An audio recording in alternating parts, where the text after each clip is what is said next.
नमस्कार. Smartphone, WhatsApp आणि एआयच्या नवनवीन ट्रिक्स सोप्या भाषेत शिकण्यासाठी माझ्या यूट्यूब चॅनलला नक्की सबस्क्राईब करा.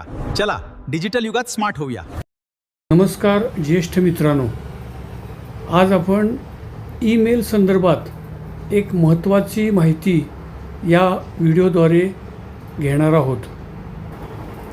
जीमेलमधील एक महत्त्वाची आणि दुर्लक्षित अशी सुविधा ज्याची माहिती आज आपण घेणार आहोत. जीमेल म्हणजे गुगलतर्फे मेलची सुविधा दिली जाते आणि ही जीमेल ॲपद्वारे किंवा ब्राउझरद्वारे आपले ज्येष्ठ नागरिकांनी बहुतेकांनी वापरलेली असेल.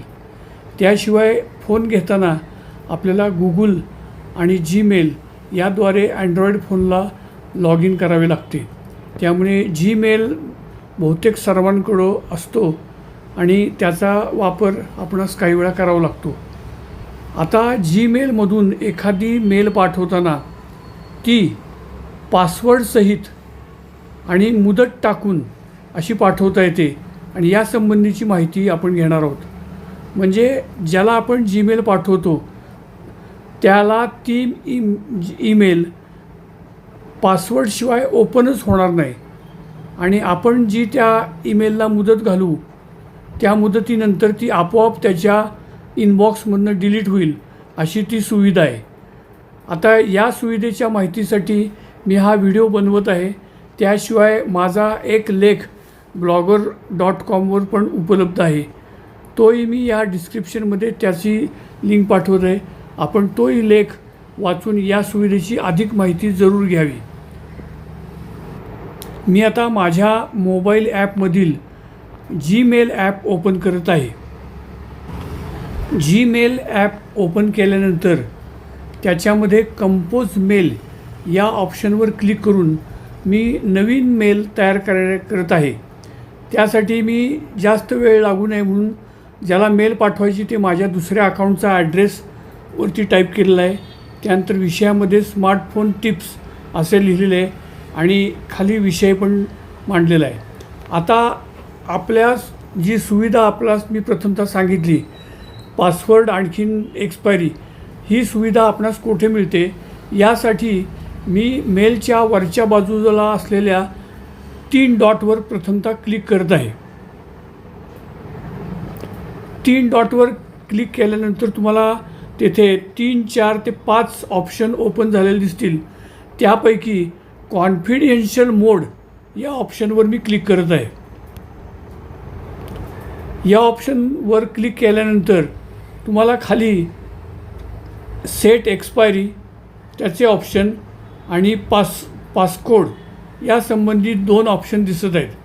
त्यापैकी पहिल्यांदा मी एक्सपायरी या ऑप्शनवर त्याच्या शेजारी जो ॲरो की आहे त्यावर मी क्लिक करत आहे. तिथं तुम्हाला एक्सपायरी किती काळासाठी ठेवायची याचे ऑप्शन दिसतील. 1 डे, 1 वीक, 1 मंथ असे ऑप्शन दिसतात. मी 1 डे हा ऑप्शन क्लिक करत आहे. त्यानंतर खाली पासकोड संबंधात त्यांनी माहिती दिली आहे ती आपण वाचू. All passcodes will be generated by Google. Non Gmail recipients will receive an email passcode to authenticate. आता ह्या पासकोडच्या संदर्भात तुम्हाला खाली स्टँडर्ड असे दिलेले शब्द दिसत असून त्याच्या उजव्या बाजूला एक ॲरो की दिसत आहे. त्या ॲरो कीवर क्लिक केली असता मला स्टँडर्ड आणि SMS पासकोड असे 2 ऑप्शन दिसत आहेत. त्यापैकी स्टँडर्ड ऑप्शननी प्रथमतः मी मेल ही पाठवत आहे. त्यासाठी स्टँडर्ड ऑप्शनवर क्लिक करत आहे. त्यानंतर हे जे मी ऑप्शन निवडलेत ते सेव्ह करण्यासाठी वरच्या बाजूला तुम्हाला सेव्ह ऑप्शन दिसत आहे. त्या सेव्ह ऑप्शनवर मी क्लिक करत आहे.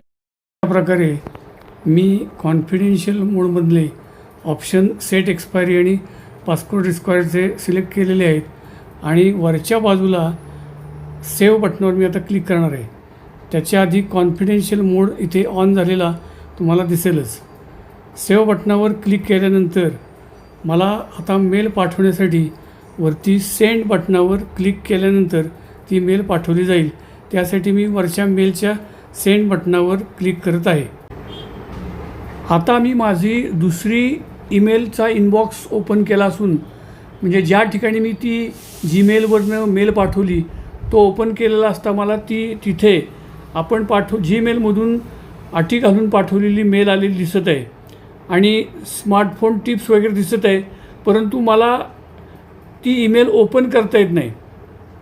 त्यासाठी मी व्ह्यू द ईमेल या ऑप्शनवर क्लिक करत आहे. त्या ऑप्शनवर क्लिक केल्यानंतर मला ब्राउझरमध्ये ती स्मार्टफोनच्या संदर्भात आपण पाठवलेली ईमेल बघायला मिळत आहे.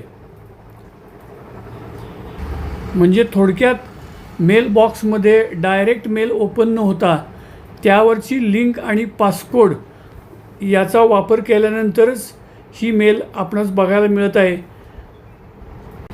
अशा प्रकारे आता तुम्हाला ही जीमेल कॉन्फिडेन्शियल मोडनी पाठवलेल्या मेलची लिंक दिसत आहे आणि व्ह्यू द मेल या ऑप्शनवर क्लिक केल्यानंतर ती बघायला मिळत आहे. आता स्टँडर्ड या ऑप्शनच्या शिवाय दुसऱ्या ऑप्शनने आपण ईमेल पाठवायचा प्रयत्न करू. आता मी जीमेलमध्ये पुन्हा आलेलो आहे, म्हणजे ती ओपन केलेली आहे आणि तिथं कंपोज मेल या ऑप्शनवर क्लिक करून एक नवीन मेल मी कंपोज करत आहे. त्यासाठी मी ज्याला मेल पाठवायची तो माझा ईमेलचा दुसरा ॲड्रेस लिहिलेला आहे, विषय लिहिलेला आहे आणि मजकूर लिहिलेला आहे. आणि आता परत एकदा मी उपरोक्त वरच्या 3 डॉटवर क्लिक करत आहे आणि त्या ठिकाणी कॉन्फिडेन्शियल मोड यावर क्लिक करत आहे. ती क्लिक केल्यानंतर एक्सपायरी मी पुन्हा एकदा 1 डे अशी ठेवत आहे आणि रिक्वायर पासकोड ह्या ऑप्शनवर स्टँडर्डच्या समोर क्लिक करून मी SMS पासकोड असा ऑप्शन ओपन करत आहे. त्यानंतर मी ह्या मेलबाबत घातलेल्या अटी फायनल केल्यानंतर वरील सेव्ह या ऑप्शनवर क्लिक करत आहे. सेंड बटन क्लिक केल्यानंतर इथं फोन नंबर दिलेला नसल्यामुळे SMS पाठवण्यासाठी त्या संदर्भाची पॉपअप नोटिफिकेशन आलं आहे. त्यामध्ये मी ॲड मिसिंग इन्फॉर्मेशन यावर आता क्लिक करत आहे. त्यावरती क्लिक केल्यानंतर मला इथं आता भारताच्या 91 नंबरला जोडून माझा फोन नंबर टाईप करावा लागेल. तो मी टाईप करत आहे. माझा फोन नंबर मी टाईप केला आहे आणि वरच्या बाजूला असलेल्या डन या बटनावर मी आता क्लिक करत आहे. आता मी ही आलेली दुसऱ्या ईमेल अकाउंटमध्ये आलेली मेल ओपन करत आहे. या ठिकाणी तुम्हाला पहिल्या मेलप्रमाणे ती डायरेक्ट ओपन झालेली दिसत नाही. मी व्ह्यू द मेल यावर क्लिक करत आहे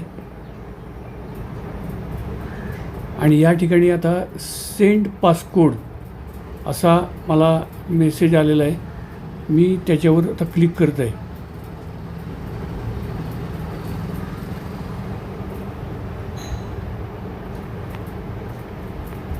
आता एंटर द पासकोड असं वरतीच पासकोड गुगलकडनं आलेला तुम्हाला दिसतोय 375-115 आणि तो सबमिट केल्यानंतर